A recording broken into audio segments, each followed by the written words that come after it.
पिछली क्लास में आपने पढ़ा था कि रोबेस्पियर की जो नीतियां लागू हुई थी उसके कारण फ्रांस में आतंक का राज स्थापित हुआ था और रोबेस्पियर की मृत्यु के साथ ही आतंक का राज समाप्त हो गया और जो जैकोबिन सरकार थी उसका पतन हो गया। इसके पश्चात फ्रांस में डायरेक्टरी के शासन की व्यवस्था की गई। तो आज आगे हम देखेंगे डायरेक्टरी के शासन से। तो डायरेक्टरी का शासन डायरेक्टरी रूल्स फ्रांस, यानी फ्रांस में डायरेक्टरी का शासन कैसा था या उसके आगे देखेंगे। तो जैकोबिन सरकार के पतन के बाद नए संविधान में 2 चुनी गई विधान परिषद का प्रावधान किया गया, यानी कि after the fall of Jacobian governments the new constitution provide for the 2 elected legislative council, यानी कि जैकोबिन सरकार के पतन के बाद जो न्यू कॉन्स्टिट्यूशन बना उस न्यू कॉन्स्टिट्यूशन के अनुसार 2 लेजिस्लेटिव काउंसिल की स्थापना की गई या विधान परिषद का गठन किया गया। इस विधान परिषद ने 5 सदस्यों वाली एक कार्यपालिका, जिसे हम डायरेक्टरी कहते हैं, को नियुक्त किया। यानी इसके पहले जो व्यवस्था थी उसमें कार्यपालिका एक सदस्य पर केंद्रित होती थी, लेकिन यहाँ पर व्यवस्था की गई कि जो कार्यपालिका है वो 5 लोगों के अंदर रहेगी। यानी जैकोबिन सरकार के अंतर्गत जो एक व्यक्ति की कार्यपालिका का प्रावधान था उसे यहाँ समाप्त करने का कार्य किया गया और उसके स्थान पर 5 सदस्यीय कार्यपालिका या डायरेक्टरी का प्रावधान किया गया। यानी this legislative council appoint a 5 member executive या डायरेक्टरी, यानी जो 5 सदस्यीय कार्यपालिका थी उसी को क्या कहा गया था? डायरेक्टरी कहा गया था। इस शासन काल में विधान परिषद और डायरेक्टरी के बीच लगातार मतभेद होते रहे या लगातार उनके बीच झगड़े होते रहे। तो during this region there were constant difference between the legislative council and the directory, यानी कि इन दोनों के बीच लगातार मतभेद होते रहे, डिफरेंस स्थापित होता रहा। परिणाम क्या हुआ कि परिषद जो थी वो डायरेक्टरी को बर्खास्त करने की चेष्टा करने लगी। यानी जो परिषद थी वह यह चेष्टा करने लगी कि डायरेक्टरी को समाप्त कर दिया जाए और नई व्यवस्था लाई जाए। यानी then the council tried to sack the directory, यानी डायरेक्टरी को बर्खास्त करने की योजना बनाने लगी। परिणाम क्या हुआ कि फ्रांस में राजनीतिक अस्थिरता स्थापित हो गई। यानी कि अगर यहाँ पर कहें तो consequently Napoleon Bonaparte took advantage to political instability, यानी जो पॉलिटिकल इंस्टेबिलिटी थी उसका लाभ किसने उठाया? नेपोलियन बोनापार्ट ने।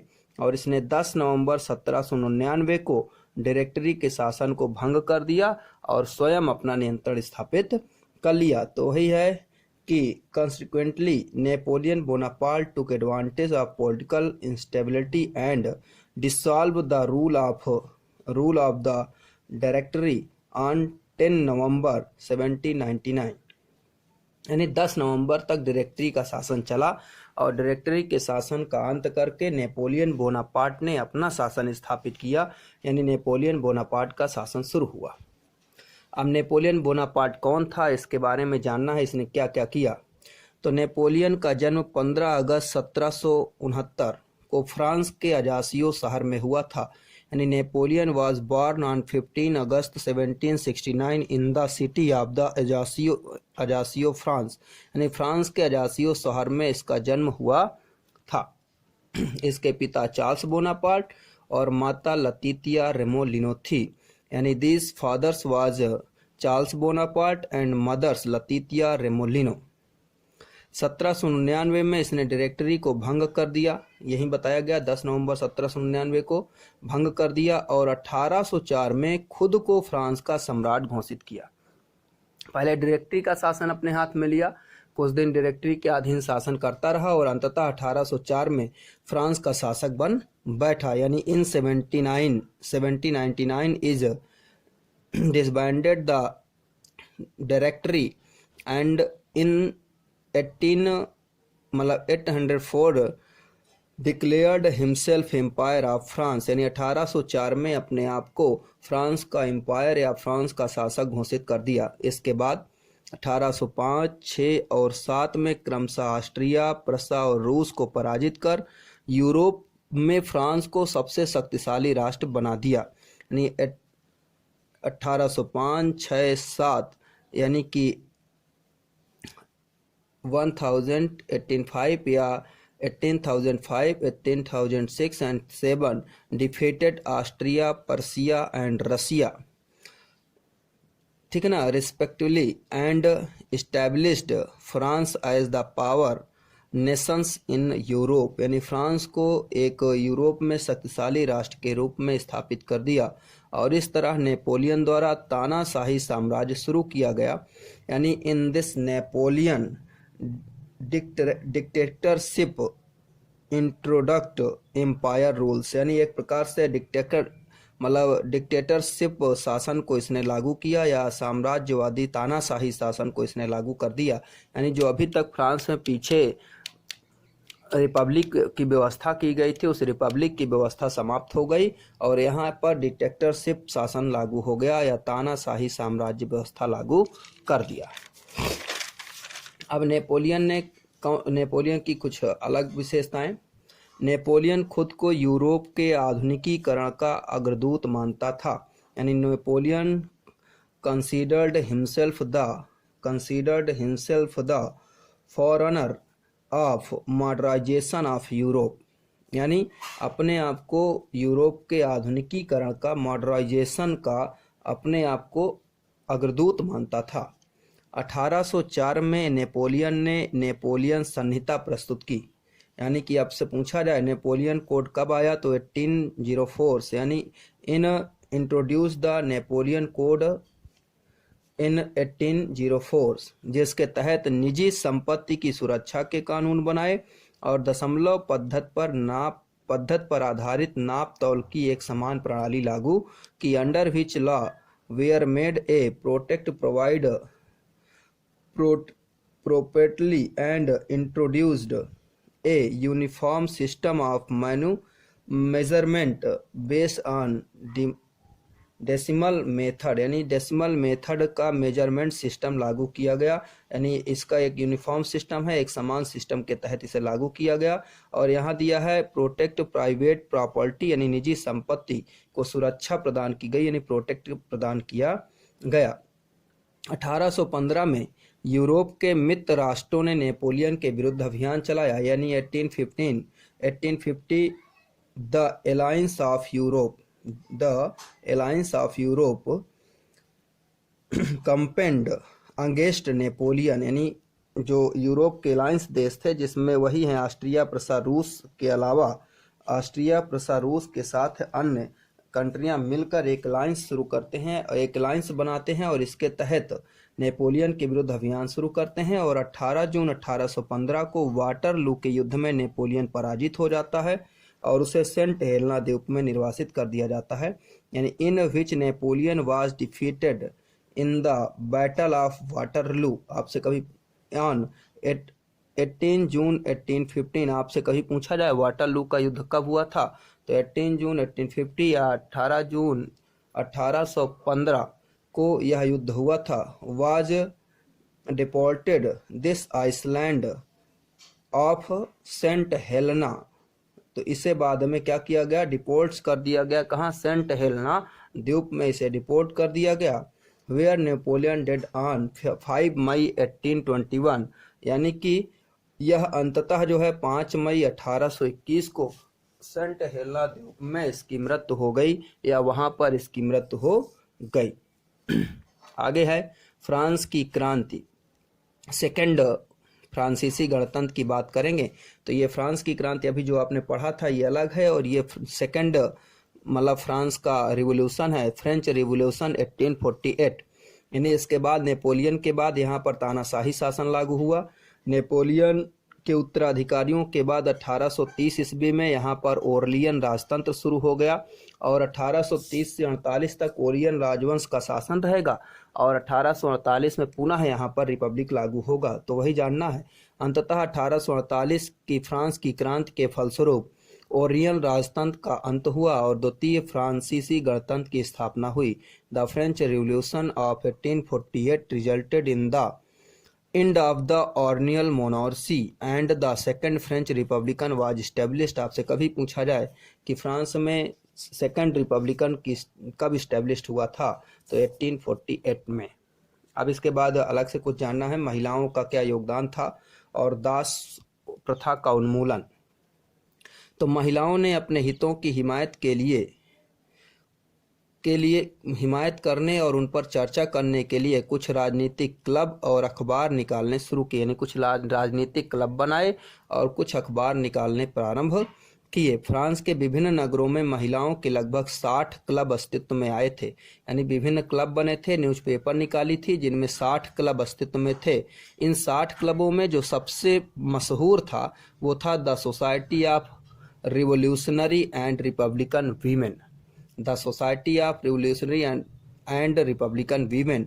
इसकी प्रमुख मांग यह थी कि महिलाओं को भी पुरुषों के समान राजनीतिक अधिकार प्राप्त होने चाहिए, यानी महिलाओं को पुरुषों के समान राजनीतिक अधिकार मिलना चाहिए। यानी in order to discuss and voice their interest women started on political clubs and newspaper, यानी अनेक पॉलिटिकल क्लब्स और न्यूज़पेपर शुरू किए। अबाउट 16 वुमेन क्लब, यानी 60 वुमेन क्लब थे।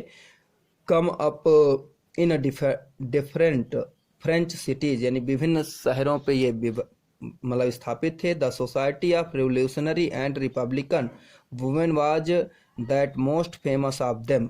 One of their main demand was the women enjoy the same political rights as men, यानी पुरुषों के बराबर राजनीतिक अधिकार चाहते थे। अब महिलाओं ने मताधिकार, असेंबली में चुने जाने और राजनीतिक पदों की मांग की, यानी they demand the right to vote, to be elected the assembly and hold political office, यानी कि पॉलिटिकल पद कहले या ऑफिस की इन्होंने मांग की थी। और ये समझना है कि इनको जो फ्रेंच में महिलाओं को पॉलिटिकल पावर हैं वो सिर्फ मिले कब, 1946 में, 1700 नहीं, 1900, 1800 नहीं, 1900 की बात हो रही है।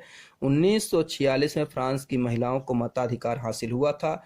It was finally in 1946 that women french on the right to vote, यानी इन्हें वोट देने का अधिकार 1946 में मिला था। एक होमवर्क लीजिए, जो क्लब हैं जिनमें हमने बताया कि सबसे मशहूर क्लब था the society of revolutionary and Republican women.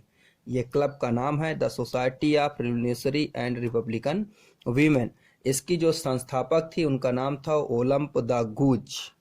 तो ओलंप द गूज के बारे में आपको जानना है, ये कौन है और इन्होंने कैसी कैसी मांगे की थी, तो इनके बारे में आपको जानकारी हासिल करना है। अगला है दास प्रथा का उन्मूलन, द एबोलिशंस ऑफ सेल्वरी। तो फ्रांसीसी उपनिवेश में दास प्रथा का उन्मूलन जैकोबिन सरकार के समय होता है। यह उनके क्रांतिकारी सुधारों में एक था। जैसे आपको शुरू में बताए थे, जैकोबिन सरकार ने कई परिवर्तन किए थे, उनमें एक परिवर्तन यह भी था कि उसने फ्रांस में दास प्रथा का अंत किया था। यानी one of the most revolutionary social reforms of the Jacobin regime was the abolition the slavery in the French colonies, यानी फ्रेंच कॉलोनीज में दास प्रथा को समाप्त करने में जैकोबिन सरकार की एक महत्वपूर्ण भूमिका थी। तो ये कैसे शुरू हुआ इसके बारे में जानना है। तो कैरेबियाई उपनिवेश है, ठीक है ना, एक कैरेबियाई उपनिवेश है जिनके 3 नाम हैं, मार्टिनिक, ग्वाडेलूप और सैन डोमिंगो। कैरेबियाई उपनिवेश मार्टिनिक, ग्वाडेलूप, सैन डोमिंगो ये तंबाकू, नील, चीनी, कॉफी जैसी वस्तुओं के आपूर्ति करता थे। यानी the colonies in the Caribbean Martinique, Guadeloupe और San Domingo were important suppliers of commodity commodity such as tobacco, indigo, sugars and coffee। ठीक है ना, इन चीज़ों के आपूर्तिकर्ता थे। यहाँ के बागानों में श्रम की कमी थी, काम करने वाले नहीं थे, क्योंकि यूरोपियन यहाँ काम करना नहीं चाहते थे।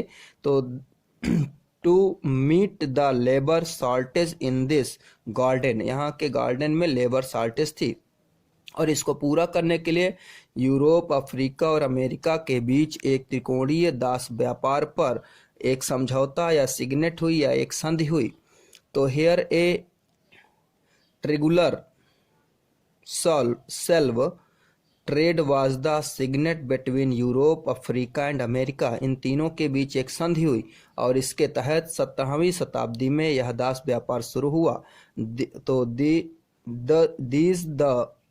मतलब the slave trade began in 17th century, यानी कि दास प्रथा जो है फ्रांस में 17th सेंचुरी में प्रारंभ हुआ। अब होता क्या था इसके तहत, दो बंदरगाह थे, एक बोर्दे और एक नान्ते। तो फ्रांसीसी जो सौदागर होते थे, बोर्दे और नान्ते बंदरगाह से अफ्रीका तट पर जहाज ले जाते थे। अफ्रीका से लाते थे लेबर, तो अफ्रीका तट पर जहाज ले जाते थे, जहां स्थानीय सरदारों से दास को खरीदते थे। ठीक है ना। तो French merchants sailed from the port of Bordeaux and Nantes to the African coast, यानी अफ्रीका कोस्ट के तट पर जहाज ले जाते थे। वेयर दे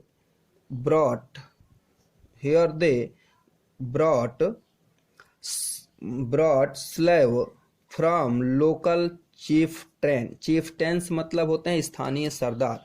तो जो लोकल चीफ्टेंस होते थे, इन चीफ्टेंस से क्या करते थे, सेल्व्स खरीदते थे और उनको क्या करते थे, उन्हें दागते थे, हथकड़ियाँ डालते थे, यानी कि उन्हें जो है, उनको जो है ब्रांडेड यानी दागना, और स्केल्ड इसका मतलब कि सेकल्ड्स मीन्स होता है हथकड़ी लगाना। तो उन्हें दागकर हथकड़ी डालकर अटलांटिक महासागर के पार कैरेबियाई देशों की 3 माह की लंबी समुद्री यात्रा के लिए जहाज़ों में ठूंस दिया जाता था। यानी कैरेबियाई द्वीप, अफ्रीका से कैरेबियाई द्वीप जाने में लगभग 3 मंथ लगता था, और उसमें जहाज में उन्हें हथकड़ी लगाकर, दाग लगाकर उन्हें उसमें डाल दिया जाता था। तो वही दिया है कि branded and shackled the slave was packed tightly into ship for the 3-month long voyage across to Atlantic to the Caribbean, यानी कैरेबियन के लिए 3 माह की लंबी यात्रा के लिए जहाज में ठूंस दिया जाता था, और फिर उन्हें वहां बागान मालिकों को बेच दिया जाता था। There they were sold by plantation owners, यानी जो प्लांटेशन ऑनर्स थे उन्हें इन्हें बेच दिया जाता था, सोल्ड कर दिया जाता था। बोर्दे और नान्ते जैसे बंदरगाह फलते फूलते दास व्यापार के कारण ही समृद्ध नगर बन गए, यानी port cities likely Bordeaux and Nantes owned their economic prosperity